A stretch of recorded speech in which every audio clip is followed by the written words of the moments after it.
জিহুদার লোকেরা ভাববাদী জিরোমিরের বিরুদ্ধে ষড়যন্ত্র করেছিল।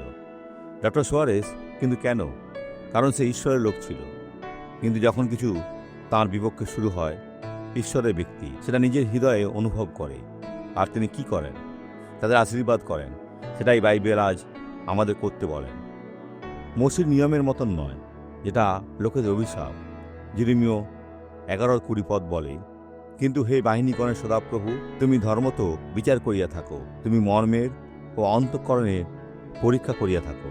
তাহাদের প্রতি তোমার প্রতিশোধদান আমাকে দেখিতে দেয়, কেননা তোমারই কাছে আমি আপন বিবাদের কথা নিবেদন করিয়াছি। আজ আমরা মথি 5:44 দেখছি। পড়ুন আর সেই অনুসারে কার্য করুন।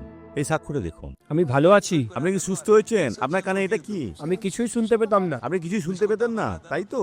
না। কতদিন হয়েছে? 10 বছর। 10 বছর? হ্যাঁ, এখন কি শুনছেন? এখন শুনতে পাচ্ছি। ঈশ্বরের গৌরব। দয়া করে এখানে আসুন, এখানে আসুন, দয়া করে আসুন, ওনাকে আনুন। কোন কানটা খারাপ ছিল? বাম দিকেরটা। বাম দিকেরটা? এটা ভালোটা, তাই তো? হ্যাঁ। এখানে ঘুরুন। আপনার নাম কি? হেলেনিনসন। ওইদিকে ফিরুন। হেলেনিনসন, আপনি কোথায় থাকেন?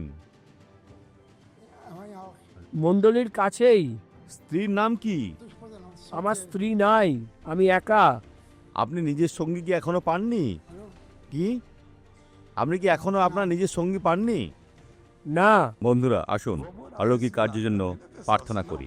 অন্যথায় উনি জীবনে স্ত্রী না পেয়েই রয়ে যাবে। আপনি এখন সুস্থ, যিশুকে হাত তুলে দিতে পারেন। প্রার্থনা করি। পিতা, এই ব্যক্তিকে আশীর্বাদ করি।